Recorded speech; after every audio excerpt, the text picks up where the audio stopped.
Hello, welcome back to the podcast. I am your host, Naomi, and this is Mosaic in Progress. As always, check the show notes for content and trigger warnings. So something that's been on my mind a lot lately is manifestation and letting go. And it's something you hear talked a lot about in spiritual and esoteric communities, and ironically, a lot in the church, just not in those words, not in the same type of context. And it's interesting to me because as I started pulling away from the church more and eventually left, it was so interesting to me to hear people expressing the same concepts with slightly different language that I had grown up hearing in the church. And I think that's one reason why a lot of people outside of the church, particularly those who consider themselves more spiritual or pagan or occult, I think that's one of the reasons why there's so much mockery of Christendom in that community, is because they are essentially doing the same things. They just think theirs is a better way to do it, and that anyone else's way is just pretend. So one of the things that I heard a lot as a young woman, and even before I was a young woman, as an adolescent, even as a child, was that you will not get married until you don't want it anymore, or say you're never going to. And there were stories that abounded of young women who would, in frustration or desperation or depression or just giving up, express at the dinner table or to one of their friends or whatever, I'm never going to get married. Either a declaration that they were giving up or exasperation that they couldn't find anyone. And almost immediately, their future husband would show up. And so I'd have all these women tell me, well, when you don't want it anymore, or when you give up, that's when it'll happen. And I always thought that that was such terrible advice because it was something that I really wanted. So why would I stop wanting it? And I didn't fully understand what was meant. And I don't think they fully understood what they were saying either until it actually happened for me. And I tell my husband all the time that I manifested him because I had been doing all this work on myself and workings and spells to call in what I wanted, to call in the person that I wanted, and not a specific person, because I don't believe in magic that takes away anyone's free will, but to call in that energy that I was missing in my life. And I finally, about 2 months or so after I'd left the church, about maybe 3 or 4 weeks after I realized that I was bisexual, I just gave up. And I remember, similarly to the day that I could not bring myself to go to Sunday services, I stood in the middle of the room and I looked up at the sky and I said, God, I don't know who you really are anymore. I don't even know if you're listening, but if you are, I give up. I don't even know if you want me to get married because I don't know who you are anymore.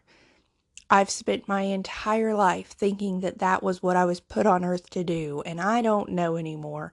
And I sure would like to have a partner in this life, but I give up. I'm not dating anymore. I'm not trying anymore.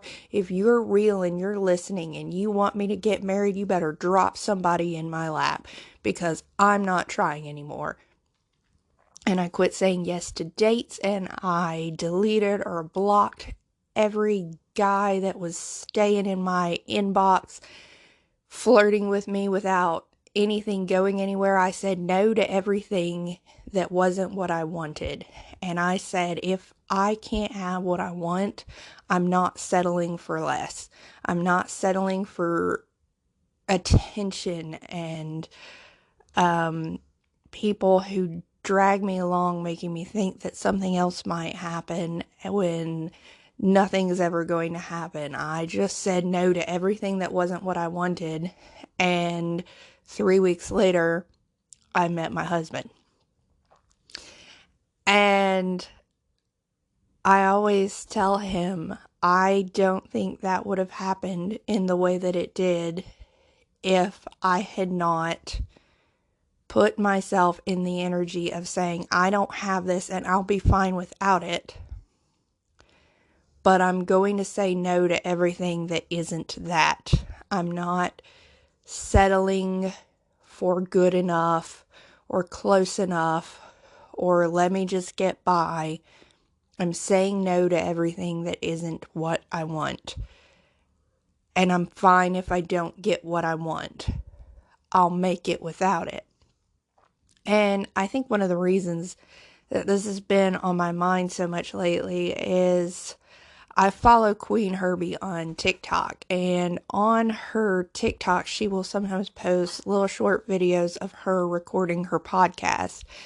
And she was talking about a manifestation, like the first big manifestation she did with her husband. And she said, and I'm paraphrasing, that they got very concrete on what they wanted and they envisioned themselves having it and then let go of the idea of having it. They just let go and said okay and accepted that they didn't have it. And I think it is a concept that a lot of people who grew up in the church are familiar with, just not phrased that way. You know, I mentioned the example of women telling younger women they have to not want to be married before they'll meet their husband. But that's just one example. There was also, I grew up my whole life and into my adulthood heard the same thing, that when you pray and ask for something, you have to you have to understand, anticipate, be okay with that the answer might be no, because prayer is a request and God might say no, and sometimes it's just no, and sometimes it's maybe later, and sometimes it's no, I have something better planned for you, but the answer could be no, and you have to accept that fact, which turned into almost this like really toxic idea that God says no a lot and you don't know what you want or what you need. And it was almost like you really shouldn't ask for things. And I never heard it said expressly in this way. It was just this idea that was insinuated through a lot of subtleties that God knows what you need.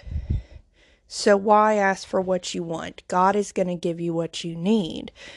And if you're asking for what you want and it's not in your best interest, God's not going to give it to you.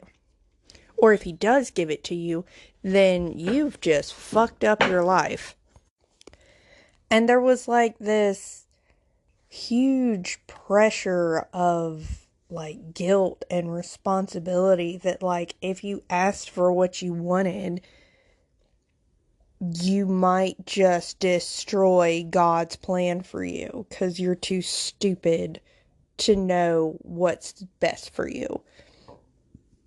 And as I said, I never heard anyone like specifically say it in those words, in that way. It was so much like subtlety and insinuation that you kind of questioned your reality. Like, did I ever really hear anyone actually say this? Or did I just imagine this? Where did I get this concept? But it was a concept that was just subtly fed to you little by little. And it was to the point that I was like almost afraid to pray for anything that I wanted, to ask for anything. Like, even like people sick being healed, because like if it's their time, God's gonna take them, so why would I ask him? Because he's gonna do what he's gonna do. And there was like this almost counter movement that happened in my adulthood, where there were people in the church who were like, no, that's wrong, we reject that. Look, there's all these verses that say, like, you have not because you ask not, telling you to pray for what you want, and saying, to pray believing prayers. Like, if you ask for something, believe that you're going to get it. And they coexisted, those two opposite mentalities, they coexisted in the last church that I went to. And it became such a mind fuck to have one person on one side like, God knows what's best for you, maybe you should just submit to his will, and another person on another side like, you have to ask God for what you want. It says in the Bible, Jesus gave the parable that if a son asks his father for bread, is he going to give him a rock? If he asks him for a fish, is he going to give him a snake? How much more will your Father in heaven give you? And you're supposed to ask for what you want. He's going to take care of you. He's your father. As any good father would do, he's going to take care of you and give you what you ask for. But then somebody else on the other side of me, like, you don't know what's good for you. And it was one of the most confusing times in my life, trying to figure out what I was supposed to do and what was the right thing to do, and having added on to it this weight of like, if you do it the wrong way, God's gonna be unhappy with you. And you know what that means. And I think that is one very unique thing of evangelical Christianity, is that like threat of hell that if you do it wrong, well, you've just set yourself up for eternal damnation. And once you die, there's no going back. So you better get it right. Otherwise, you spend the entire rest of eternity forever being tortured to death in a lake of fire and brimstone with all of the other evil people who just did or didn't pray right for what they wanted. And I look back on that and I'm just like, whew, that is some next level manipulation, to just have that like threat of eternal damnation over everything that you do. And I think it is one of the main reasons that I have struggled throughout my life, even in childhood, with anxiety disorder and depression. Just like this idea that like, you do it wrong, you're going to hell. And I don't think that's at all unique to anyone who grew up evangelical. That just weight that you have as a kid, like, fall with your sister, guess you just want to go to hell. Didn't do the dishes, guess you just want to go to hell. Forgot to make your bed, didn't do your homework when your mom asked you, talk back, use a sarcastic tone, guess you just want to go to hell. And it is absolutely ridiculous and insidiously evil when I look back on it. I'm like, who who does that? Who says that to kids? Who has that mentality like, oh, you fought with your sister? Guess you're going to hell. Like, fights happen. And why is it that it's so unique to evangelical parents that fighting with your siblings is like sinful? Like, people don't have fights. Like, fighting is a normal part of the human condition. You have disagreements, you argue, you fight, you work it out, you get over it, you move on, you heal, you grow stronger from it. It's just part of it.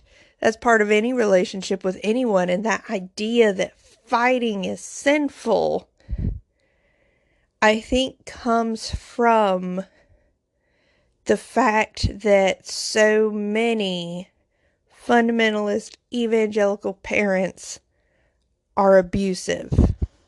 I said what I said. And they can't control themselves. They have zero control over their own emotions and their own feelings, and so they try to control everyone else. And in trying to control everyone else, they have to guilt you into behaving the way that they want you to behave. And so there comes this, fighting is sinful kind of mentality. But I digress. The church has had the concept of manifestation for a long time. And that concept of letting go even more so. I mean, you think about the ritual of baptism, that you are dying to yourself and being born again as a new person in Christ. You are buried in water and raised to be born as a Christian, a new person. That you're putting off the old person. You're leaving behind your old ways. And if that isn't witchcraft, then I'm not a witch. But this idea of leaving behind and letting go and leaving. So one thing that I have always struggled with is the idea of letting go of something that you want. Because if it is a thing that you want, that you strongly desire, that is where you want your life to be, whatever the thing is, whether it's a relationship or a job or a house or whatever it is, it's hard to let go of that.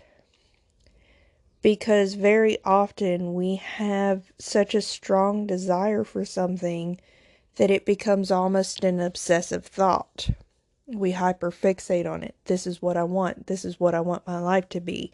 And you can do that in a healthy way that calls that in for you, that aligns you with it, or you can do it in a way that keeps it from you. And one thing that I have learned is that if you focus on the lack of having something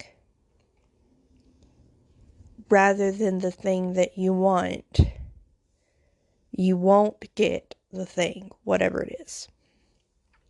And it's such a fine line in a mindset shift. To go from, I know I want this thing, I'm okay that I don't have it, to having the thing, requires that first you shift away from that focus of, I don't have the thing, I want the thing, I need the thing. Because focusing on the want, the need, the not having keeps it from you. And this is why Hermeticism had such a strong appeal to me the first time I was ever introduced to it. And it was my husband that introduced me to it. And actually what led us to ending up together,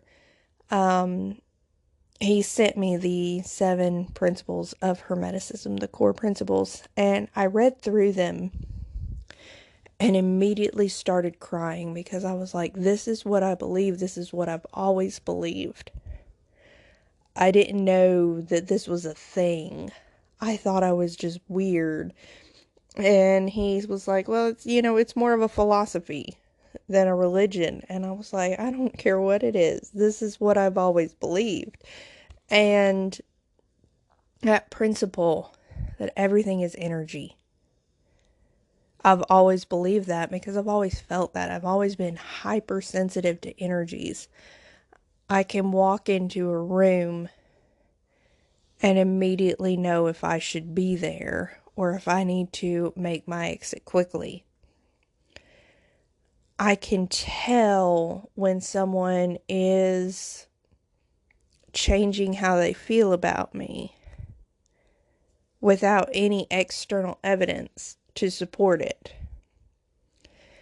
And those are just 2 examples, but I've always been very sensitive to energy. I've always been a big believer. It sounds weird to say I'm a big believer in energy, but I am. I very much believe in science. It's weird to say believe in science because there are people that don't believe science, which is ironic because science is just the study of facts. And that is a direct quote from a Bob Jones University science book that my mom used in homeschooling me. Everything is energy. This is a scientific fact. Some people are more sensitive to energy shifts than others. I am one of those people. If you shift your mental energy, if you change your thoughts, it changes your energy. And this is not an opinion. This has been studied scientifically. We know this factually. Changing your thought patterns changes your energy, changes the chemicals in your brain. If you change your energy from focusing on a lack of something to focusing on something positive, like how am I going to feel when I have that thing? How am I going to act when I have that thing? How am I going to dress when I have that thing? What am I going to do when I have that thing? If it's a physical thing, what am I going to do with it? If it's a job, how am I going to show up for that job? If it's a house, how am I going to decorate that house? If it's a relationship, how am I going to show up in that relationship? What am I going to do for that person? Focusing on how you will live when you have the thing and feeling gratitude for that calls it in. Focusing on I don't have that and thinking and hyper focusing, obsessing on I don't have that thing, I want that thing, I need that thing, I desire that thing, keeps it away from you. Focusing on the thing as if it's already yours and feeling gratitude and calling it in. This is how people manifest what they want. Changing your mindset from a lack of what you want, a lack of what you need, to focusing on gratitude. Even if it's not gratitude for the thing you have, gratitude, okay, well, I don't have my dream home, but I do have a home. I do have a roof over my head. Or I don't have the car I want, but I do have a car. Or I do have some form of transportation I can get from point A to point B. I am thankful for that. I'm thankful for the job I have because it helps me pay my bills. It's not the job that I want. There's a different job that I want, but in the meantime, before I get that job that I really want, I have this one that's helping me get there, and I'm thankful for this job that's helping me get to where I want to be. I'm thankful for this house that's keeping me safe while I work on getting where I want to be. I am thankful for these clothes that someone gave me that don't really fit right, but they're getting me to where I want to be. I'm thankful for my body. It's not how I want it to be, but it's getting me to where I want to be. It is capable of becoming what I want to be. Focusing on gratitude rather than focusing on lack is a way to call in. And that is how you let go. It's not letting go of the desire. It's not letting go of wanting the thing. It's saying, okay, I don't have it now. I want it. That desire may never go away, but I'm thankful for where I am now. And even gratitude for the desire. I am thankful that I desire to have this thing. And you can take it in whatever way that you want it to. I'm thankful that I have the desire because that means that I have the brain capacity to want things. That means that I have the physical and mental capacity to try to change my life. It means that I have a thing that I want. I have something to look forward to. I have something to work for. My life has meaning because of this desire. It's something that I'm working toward. And sometimes letting go is a lot harder for some things than other things. Being able to say, I'm okay if I don't have that, can be really hard if it's something that you want more than anything else. Saying, I'm okay if I never get married was one of the hardest things for me to say out loud. Because it was all I had ever wanted. And I meant it when I said it. It wasn't just a hackneyed, I'm going through a ritual, I'm just going to say this and I know it's going to call it in kind of thing. I meant it. I envisioned myself at the end of my life never having been married. And I said, I'm okay with that. Because I've seen enough horrible marriages that I knew if it wasn't everything that I wanted, it wasn't worth it. And I love my husband and I have a good relationship with him. But relationships are hard by nature. Living with someone, being committed to someone. Because you think about, if you're a fairly normal person, you have a lot of struggles within yourself.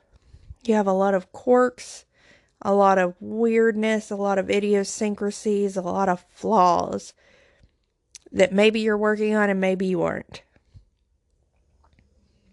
You have to put up with those. You don't get a choice. You're yourself. You have to put up with your own flaws. To put up with someone else's requires a level of patience and commitment that I don't think is talked about in a real way enough. And it's certainly talked about, but it's talked about at a very high level. Or over very small things. You know, people talk about, well, you know, your husband will probably leave his underwear on the ground and forget to wash his dishes, and you have to put up with that. You know, you have to fight with him about it or clean up after him. It's just one of those things. They talk about it in very small things. And small things can become big things, and small things are big things. You know, I always say it's the little things that matter. Somebody remembering to get you coffee on the way home because they know you like it, or buying you flowers on your birthday because they know you like flowers and they know birthdays are important to you, or, you know, it's 1,000 little things, the coffee in the morning and the hugs at night and the kisses before work. It's the little things that become the big things, but the little things that are the bad things also become the big things. The constant interruptions, or not listening when you're talking about something that's important to you, or forgetting to do the thing that you asked to do. The little things become the big things even when they're bad. And being able to balance those with yourself as much as with your partner is a big effort. And if it's a good relationship, it's absolutely worth the effort, but it's a huge effort. And I can honestly say that I heard relationship advice my entire life, and people talked about how hard marriage is, but no one ever fully prepared me for the reality of it and what's truly involved in making a relationship work. And as I said, I have a good relationship and absolutely worth it. But it's still work. It takes work to make a relationship successful. And I don't think that's a bad thing. I think it often is said in somewhat of a negative light. Like, relationships take work, but anything worth doing, anything worth having, is work. It requires effort. And I don't think there's anything wrong with that. And I don't think there's anything wrong with acknowledging that. But letting go of that thing, whatever the thing is that you're trying to call in, whatever the thing is that you want, is almost harder than the thing. Even if the thing is something that requires a lot of work.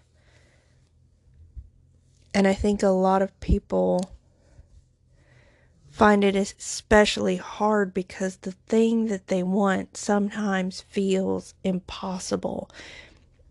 And so they focus on the desire of it, or the lack of it, the need for it, the want for it, because it doesn't feel like a thing that will ever happen.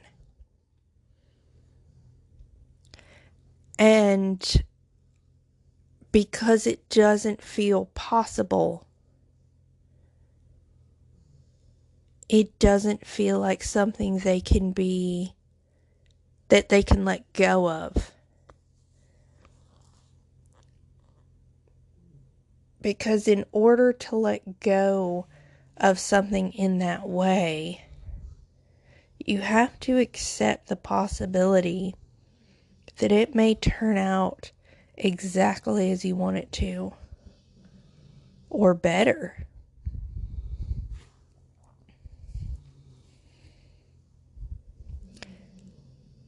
And doing that is terrifying for some people. I have known so many people in my life who will self-sabotage their dreams because they don't believe they're possible.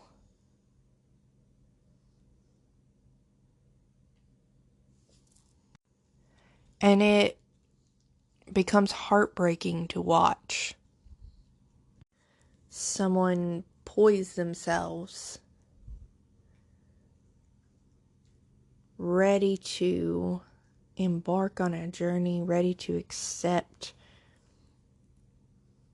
whatever it is they're calling in and just destroy it by their own thought processes.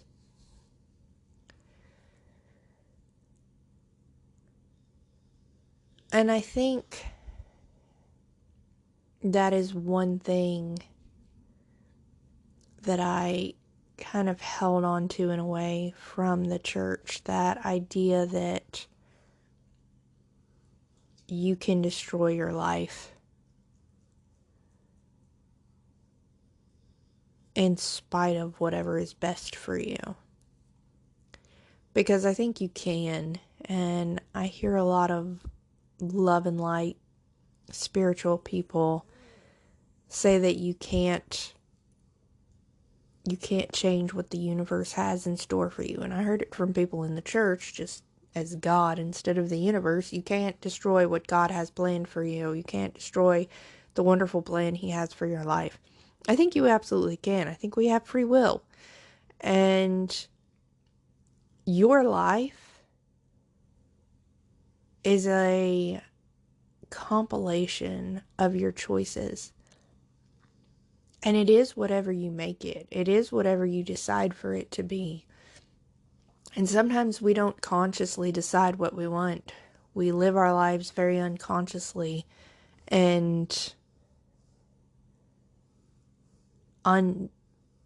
unaware and unintentional of where we want to be and where we are, which is the worst way to live your life.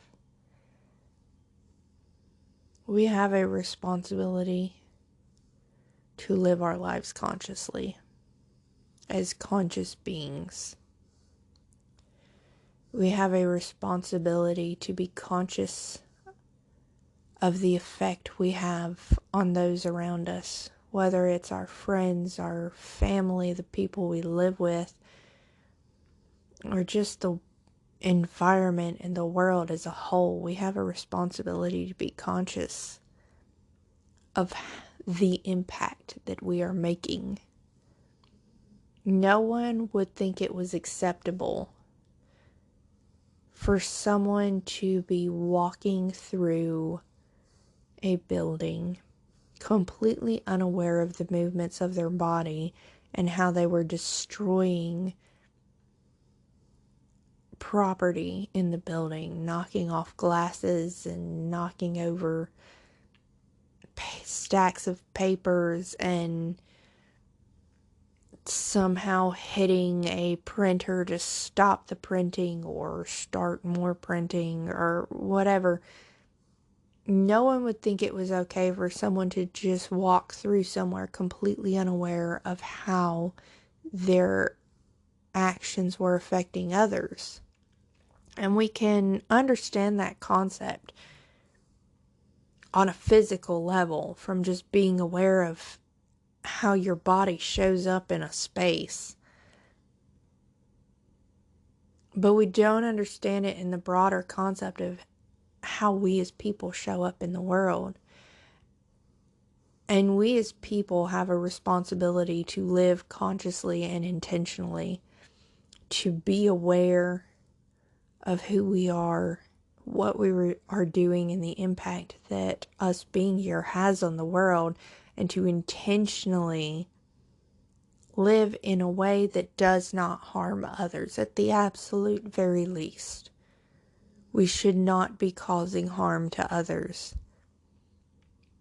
And in the society we live in, it is almost impossible to know the full effects of our every action, purchase, etc.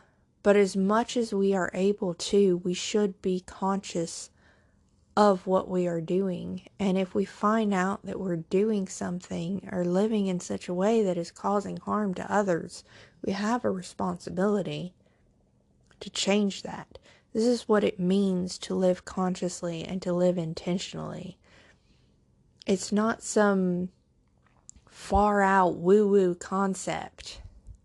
It means to be aware of how you live and to purposefully choose your actions, your words, to live in such a way that you do not cause harm. And if you really want to step it up, to live in such a way that your presence on this earth is not just a passing wind, but that you make a difference, that you bring something good into the world.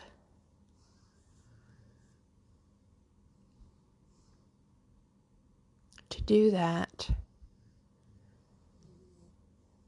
you have to consciously decide where you want to be, what you want to be, how you want to live,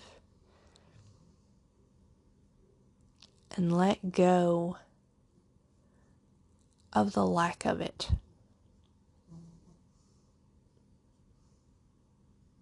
Focus on the good. Focus on gratitude.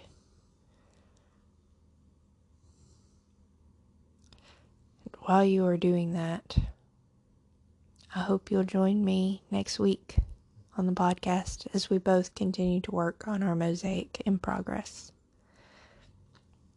Please like and follow us on social media. We're on Facebook and Instagram. Share our posts if you feel so inclined. Follow us wherever you listen to podcasts. We're on Spotify, Google Podcasts, Apple, Amazon Music, and Audible. Give us a follow, rate, and review the episodes and the podcast. Every interaction helps. I appreciate you all so much for listening, and I will join you next week right here on the podcast.